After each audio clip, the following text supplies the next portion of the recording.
సమర్థ సద్గురు సాయినాథ్ మహారాజ్కి జై. మన జర్నీ విత్ సాయి ఛానల్కి స్వాగతం, సుస్వాగతం. మన సాయి భక్తులందరికీ గురువారం శుభాకాంక్షలు అండి. అందరూ ఎలా ఉన్నారు ఫ్రెండ్స్? ఏం చేస్తున్నారండి?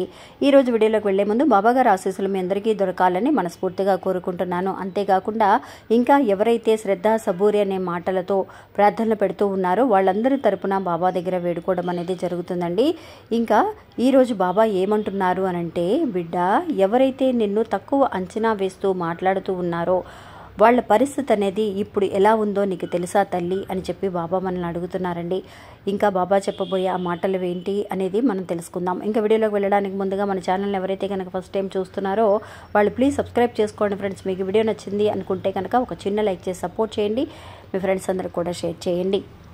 మీ అందరికీ ఇంకొక విషయం కూడా అండి, నా ఫ్రెండు ఎన్నో సంవత్సరాల నుంచి ఒక సమస్యలో ఉందండి. అంటే భార్యాభర్తల మధ్య గొడవలు, చాలా వరకు కూడా చికాకులతో ఉన్న కుటుంబం అనేది ఈరోజు చాలా వరకు సంతోషంగా ఉన్నాము అక్క అని చెప్పి ఆవిడ మాకు ఒక గురువు గారిని పరిచయం చేసింది. ఆ గురువు గారు ఎవరో కాదండి, ఆయన పేరు సుబ్రహ్మణ్యరాజు గారు. ఆయన ఫోన్ నెంబరు 9347293375 అండి. మీకు కూడా ఎలాంటి సమస్యలు ఉన్నా కూడా, అంటే భార్యాభర్తల సమస్యలు, పెళ్లి సమస్యలు, విద్య, ఉద్యోగం, ప్రేమ లాంటివి మాత్రమే కాకుండా స్త్రీ పురుష వశీకరణ కూడా చేస్తూ ఉంటారండి. మీరు ఒక్కసారి ఈయనకి కాల్ చేసి చూడండి, మీకే తెలుస్తుంది గురువుగారు ఇచ్చే పరిష్కారాలు అనేవి ఎలా ఉంటాయి అనేది. ఇంకా వీడియోలోకి వెళదామండి. సాధారణంగా అండి ప్రతి గురువారము కూడా బాబా ఎన్నో అద్భుతాలని మన కళ్ళ ముందు కనిపించేలా చేస్తూనే ఉంటారండి. అలాగే ఈరోజు నాకు పొద్దున ఒక మెయిల్ వచ్చిందండి. ఆవిడ పంపించిన ఒక మెసేజ్నే మీకు నేను ఈరోజు థంబ్నెయిల్గా పెడుతున్నాను. నిజంగా అక్క, నాకు నన్ను ఎంతోమంది తక్కువ అంచనా వేస్తూ మాట్లాడుతూ ఉన్నారక్క. వాళ్ళ పరిస్థితి ఎలా ఉంటుందో నాకు తెలియదు, కానీ ఈరోజు నా కళ్ళ ముందు బాబా కనిపించేలా చేశారు అని. ఇంకా అసలు ఏం జరిగింది ఏంటి అనేది ఈరోజు తెలుసుకుందామండి. ఎప్పుడూ కూడా అండి మనందరము కూడా ఎలా ఉన్నా కూడా ఈ ప్రపంచంలో ఉన్న మనుషులు మనల్ని ఏదో ఒక రకంగా తక్కువ అంచనా వేస్తూనే ఉంటారు. అంటే బాగా సంపాదిస్తూ బాగా పైకి వస్తున్నాం అనుకోండి, వీళ్ళు బాగా సంపాదిస్తున్నారు, ఎలా సంపాదిస్తున్నారో ఏంటో, వీళ్ళకి మట్టుకే అదృష్టం కలిసి వస్తుంది, మాకు మటుకు కలిసి రావటం లేదు అని చెప్పి ఏడుస్తూ ఉంటారు. వాళ్ళ దిష్టి అనేది మనకి సగం తగులుతుంది. అదే మనం సంపాదించలేక కష్టపడుతూ ఉన్న సమయంలో కూడా మనకి ఓదార్పునివ్వటం మట్టుకి ఇవ్వకుండా వాళ్ళు ఏం చేస్తారు అని అంటే, వాళ్ళ మాటలతోటి మనల్ని ఇంకా గాయపరచడానికి ప్రయత్నిస్తూ ఉంటారు. అంటే అసలు వాళ్ళకి అస్సలు కలిసి రావటం లేదు. అసలు ఏం దరిద్రం పట్టుకుందో ఏంటో, చూడు ఎంత దరిద్రాన్ని అనుభవిస్తున్నారో. వాళ్ళ దగ్గర వెళ్ళి డబ్బులు అడగటం, వీళ్ళ దగ్గర అప్పులు తీసుకోవటం, పని కూడా సరిగ్గా నిలవడం లేదు. ఒక 4 రోజులు వెళ్తే 4 రోజులు పని మానేస్తున్నారు. వాళ్ళకి అస్సలు కలిసి రావడం లేదు అని చెప్పి హేళన చేసేవాళ్ళు ఉంటూనే ఉన్నారండి. అంటే ఈ ప్రపంచం కోసం మనం బతకడం కంటే మన జీవితాన్ని మనం ఎలా ముందుకు తీసుకువెళ్ళాలి అని ఆలోచించడమే చాలా ముఖ్యం.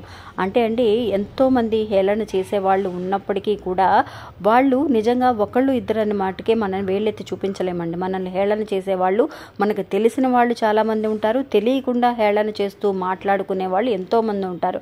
వాళ్ళందరినీ మనం వేళ్లతో లెక్క పెట్టలేం. అవునా కాదా అనే విషయాన్ని నాకు తెలియచేయండి. అలాంటప్పుడు ఒక ఆవిడ జీవితంలో అండి, తను ఒక చిన్న టైలరింగ్ షాప్ పెట్టుకుందండి. ఆవిడ నిజంగా టైలరింగ్ షాప్ పెట్టుకొని కష్టపడుతూ పిల్లల్ని పోషించుకుంటూ ఉందండి. అంటే తను సింగిల్ పేరెంట్ అనమాట, తనకి హస్బెండ్ కూడా లేడు. అలాంటి సమయంలో అండి అందరూ కూడా వేలెత్తి చూపించడం అనేది బిగించేశారనమాట. చిన్న వయసులోనే భర్తను పోగొట్టుకుంది, ఎంత దురదృష్టవంతురాలో చూడు. ఒకళ్ళకి 3 పిల్లలు వేరే, ఇంతమంది పిల్లలు అవసరమా? ఒకళ్ళని కంటే సరిపోతుంది కదా, ఎందుకు 3 పిల్లల్ని కనాలి? 3 పిల్లల్ని పెట్టుకొని ఎందుకు ఇంత కష్టపడడం? వాళ్ళ పిల్లల్ని పెంచుకోలేని వాళ్ళు, వాళ్ళకి సరిగ్గా తిండి పెట్టలేని వాళ్ళు ఎందుకు 3 పిల్లల్ని కన్నారు అని చెప్పేసి వాళ్ళు ఒక్కొక్కళ్ళు ఒక్కొక్క రకమైన మాటలండి. టైలరింగ్ షాప్కి వచ్చే వాళ్ళు కూడా ఒక్కొక్కళ్ళు సరిగ్గా డబ్బులు ఇవ్వడం, మళ్ళీ వచ్చినసారి వచ్చేటప్పుడు ఇస్తాలే అని చెప్పేసి వెళ్ళిపోవడం, ఒక్కొక్కళ్ళు కుట్టించుకొని అట్లాగా చాలా బాధపడేదాన్ని అక్క. నేను నా జీవితం అనేది నరకయాతనలా ఉంది, ఇప్పటికీ కూడా నేను అలాగే ఉన్నాను అని చెప్పేసి తను అంటూ ఉన్న ఆ మాటలు వింటూ ఉంటే అండి చాలా బాధ అనిపించిందండి. మన జీవితం మనం బాధపడుతున్నాం, కష్టమో నష్టమో మనం భరిస్తూ ఉన్నాం.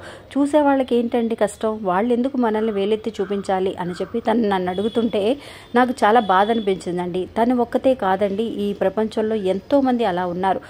బాగా సంపాదించే డబ్బున్న వాళ్ళకైనా సరే ఇదే పరిస్థితి, లేని వాళ్ళకైనా సరే ఇదే పరిస్థితి. అనేవాళ్ళు అంటూనే ఉంటారండి, మన వెనకాల నుంచి అనేవాళ్ళు అంటూనే ఉంటారు. అందువల్ల వాళ్ళు మన వెనకాలే ఉండిపోతున్నారనమాట. వాళ్ళకి ముందు 2 అడుగుల ముందులో మనం ఉన్నాం కాబట్టి అది ఒక గొప్పతనంగా అనుకుంటూ, వెనకాల అనుకునే వాళ్ళు అనుకుంటారు ధైర్యంగా ముందుకొచ్చి అనే ధైర్యం ఉంటే వాళ్ళు ఎప్పుడూ అనే ఉండేవాళ్ళు. అందువల్ల అలాంటి మాటల్ని మనం పట్టించుకోవాల్సిన అవసరం లేదు. ఏదైతే అనుకొని మన పిల్లల బతుకుని మనం చూసుకోవాలి అని చెప్పి తను కష్టపడుతూ రేయం పగలు కూడా కష్టపడుతూ మిషన్ కుట్టుకుంటూ తన 3 పిల్లల్ని కూడా తను తన కాళ్ళ మీదే చదివించుకొని ఆ పిల్లలు కొంచెం పెద్దవాళ్ళయ్యి వాళ్ళు ఉద్యోగానికి వెళ్ళేంత వరకు కూడా తను ఎంత కష్టపడితే ఆ పరిస్థితికి తీసుకురాగలుగుతుందండి. అలాగా ఉంటూ ఉన్న తన జీవితం అనేది సడన్గా మారిపోయిందండి. తనని వేలెత్తి చూపించిన వాళ్ళందరూ కూడా ఈరోజు తనని తలెత్తుకొని చూస్తున్నారనమాట. అంత పెద్ద స్థాయికి తను ఎదిగిందండి. నిజంగా ఇలాంటి ఒక మార్పు తనకు వస్తుందా? అబ్బో, ఒక టైంలో తను ఎలా ఉండేదో తెలుసా? అసలు 3 పిల్లలు పెట్టుకొని తినటానికి కూడా తిండి లేకుండా చాలా ఇబ్బంది పడుతూ, సరిగ్గా డబ్బులు లేక నా దగ్గరకు వచ్చి 100 రూపాయలు ఇవ్వు, 1000 రూపాయలు ఇవ్వని చెప్పి అప్పు కూడా అడిగి తీసుకుంటూ ఉండేది అని ఉన్న మాటలు లేని మాటలు కల్పించేసి తన్ని నానా ఇబ్బంది పెట్టేవాళ్ళంటండి. అలాంటిది భగవంతుడు అండి నిజంగా లేని వాళ్ళకి కష్టాలు పెడుతున్నారు అంటే వాళ్ళు అలాగే ఉండిపోరండి. వాళ్ళ కష్టం ఎప్పటికైనా సరే ఫలిస్తుంది. అందువల్ల అంత కష్టపడుతూ తన పిల్లల్ని చదివించుకున్నప్పుడు పిల్లలకి కూడా అంటే వాళ్ళ 3 పిల్లలకి కూడా చదివించినంతలోనే చక్కగా ఉద్యోగాలు వచ్చాయి. వాళ్ళ 3 కూడా బాగున్నారు. అంతేకాకుండా తను అప్పటికీ కూడా తన మిషన్ కుట్టడం ఆపలేదండి. తను బాగా ఏజ్ అయిపోయినా కూడా ఎంతో కొంత తన మిషన్ కుట్టుకుని తన కాళ్ళ మీద తను నిలబడాలి అని కోరుకునే ఒక మనిషి అండి. అలాంటిది ఈరోజు తను ఉన్న స్థాయిని చూసి నిజంగా అండి ఇలా మిషన్ కుడుతూ ఉన్న ఒక సమయంలో ఏమవుతుంది అని అంటే తనకి కస్టమర్గా వస్తున్న ఒక ఆవిడండి, అంటే తనకి రెగ్యులర్గా తను కుట్టిస్తుందనమాట. అట్లా కుట్టుకుంటున్న ఒక ఆవిడ తనకు ఒక గొప్ప ఆఫర్ని, అంటే చాలా బాగా కుడుతుందని అనుకున్న టైంకి ఇస్తుందని, చాలా బ్లౌజ్ కుట్టింది అంటే చక్కగా అద్దినట్టు ఉంటుందండి. ఆ బ్లౌజు అసలు సరిగ్గా రాలేదన్న మాటే ఉండదన్నమాట. అలా అంత బాగా కుడుతుంది. అలా కుడుతున్నప్పుడు తనకి నిజంగా తను ఒక ఆఫర్ ఇచ్చింది చూసారా? ఆవిడ ఎవరు అనంటే సినిమా వాళ్ళకందరికీ కూడా చేస్తూ ఉంటారు కదా, అలాంటి వాళ్ళ దగ్గర తను ఇట్లా కుట్టివ్వడానికి, రెడీమేడ్గా కుట్టివ్వడానికి అలా చేయటానికి సహాయం చేస్తావా అని చెప్పి ఈవెంట్ అడిగిందంటండి. వచ్చి అడిగినప్పుడు ఎక్కడైతే మన కుట్టడానికి తీసుకురండి అమ్మా, నేను ఇస్తాను అని. అలా కాదమ్మా, మీరు మా ఇంటికి రండి, మీ పిల్లలతో పాటు మా ఇంటికి రండి, నేను చక్కగా మీ అందరికీ కూడా ఎలాంటి ఒక అవకాశం కావాలో నేను అంత చక్కగా చూసుకుంటాను, మీకు సెపరేట్గా ఒక ఇల్లు ఇస్తాము, మీరు అక్కడే మీకు తగినట్టుగా కుట్టుకోవచ్చు, పిల్లల్ని చదివించుకోవచ్చు అని చెప్పి తనకు ఒక సొంత ఇల్లు ఇచ్చి ఒక షాప్ కూడా పెట్టించి చక్కగా తనకు వచ్చే వర్క్ని తనకిస్తూ ఆ పిల్లల్ని కూడా చదివిస్తూ ఆ ఇల్లు అనేది చూడడానికి ఎంత బాగుందంటే అండి, వాళ్ళకి అన్ని లాభాలు ఉంటాయి కాబట్టి తనకి కూడా అలాంటి ఒక గొప్ప ఆఫర్ని ఇవ్వగలిగిందనమాట. అలా ఇచ్చినప్పుడు చూసే జనాలండి ముందంతా కూడా అయ్యో మిషన్ కుట్టుకుంటుందే లేదే అని చెప్పి ఏళన చేసేవాళ్ళు, చులకన చేసేవాళ్ళు ఈరోజు గొప్ప స్థాయికి వెళ్ళి వాళ్ళు ఒక ఇల్లు ఇచ్చారు, చక్కగా అక్కడ కూర్చొని తను సెటిల్ అయిపోయింది, తను ఉద్యోగం చేసుకుంటుంది అని అన్నా కూడా అది చూసి ఏడ్చే వాళ్ళు ఎంతోమంది ఉన్నారండి. కానీ ఒక పక్కన ఏడుపు మటుకే కాకుండా తనకి మటుకి ఇంత పెద్ద అదృష్టం ఎలా వచ్చింది అని అలా తక్కువ అంచనా ఎప్పుడు కూడా ఎవరిని వేయకూడదండి. ఎవరి జీవితం ఎప్పుడు మారుతుందో మనకే తెలియదు. అందువల్ల అలా ఏడుస్తూ ఉన్నవాళ్ళు అలా ఏడుస్తూనే అలాగే ఉండిపోతారు, వాళ్ళ పరిస్థితి అలాగే ఉంటుంది. అందువల్ల కష్టపడే వాళ్ళని నువ్వు ఒక 10 రూపాయలు సహాయం చేయలేకపోయినా కూడా వాళ్ళని ఒక మాట అనకుండా ఉంటే చాలు అని చెప్పి మన బాబా చెప్తూ ఉంటారండి. అలాగే ఎప్పుడు కూడా అండి తను కూడా అనుకున్నారులే అని చెప్పేసి ఎవరి మాటలు పెద్దగా పట్టించుకునేది కాదండి. అందువల్లే తను ఈ స్థాయికి రాగలిగింది.